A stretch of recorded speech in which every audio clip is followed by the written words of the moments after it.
ദാരിദ്ര്യ ലഘൂകരണത്തിന് പ്രാധാന്യം നൽകി ശാസ്താംകോട്ട ബ്ലോക്ക് പഞ്ചായത്ത് ബജറ്റ് 25,21,87,328 രൂപ വരവ് പ്രതീക്ഷിക്കുന്നതാണ് ബജറ്റ്. അടിസ്ഥാന വികസനത്തിനും കാർഷിക മേഖലയ്ക്കും ബജറ്റിൽ ഊന്നൽ നൽകിയിട്ടുണ്ട്.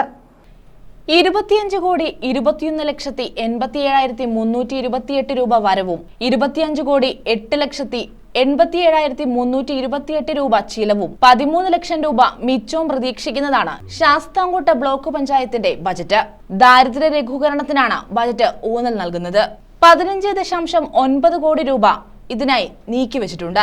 ആരോഗ്യം, സ്ത്രീകൾക്കും കുട്ടികൾക്കും പ്രത്യേക പരിരക്ഷയ്ക്ക് പ്രാധാന്യം, സാമൂഹ്യക്ഷേമം എന്നിവയ്ക്ക് ബജറ്റ് ഊന്നൽ നൽകുന്നുണ്ട്.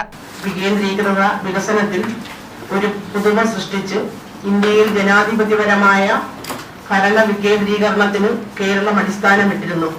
ഇതിനായി 1997 അധികാരവും സമ്പത്തും വൈദഗ്ധ്യവും തദ്ദേശ സ്വയംഭരണ സ്ഥാപനങ്ങൾക്ക് കൈമാറി. അതുവരെ താഴെത്തട്ടിലേക്ക് എത്താതിരുന്ന വികസന ഫലങ്ങൾ ജനകീയാസൂത്രണ പ്രസ്ഥാനം വഴി ജനങ്ങളിലേക്ക് നേരിട്ടെത്താൻ തുടങ്ങി.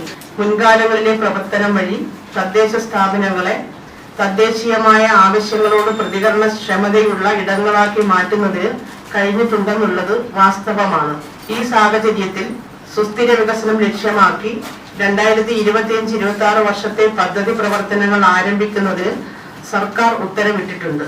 14ാം പഞ്ചവത്സര പദ്ധതിയിലെ 4ാം വാർഷിക പദ്ധതിയുടെ ഭാഗമായുള്ള 2025-26 വർഷത്തേക്കുള്ള ബഡ്ജറ്റ് അവതരണം ശാസ്താംകോട്ട താലൂക്ക് ആശുപത്രിയിൽ അമ്മയും കുഞ്ഞും പദ്ധതിക്കായി പ്രത്യേക ബ്ലോക്ക് നിർമ്മിക്കാൻ 8 കോടി രൂപ വകയിരുത്തിയിട്ടുണ്ട്.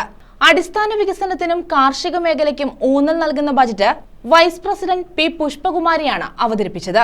പ്രസിഡന്റ് ആർ സുന്ദരേശൻ അധ്യക്ഷത വഹിച്ചു.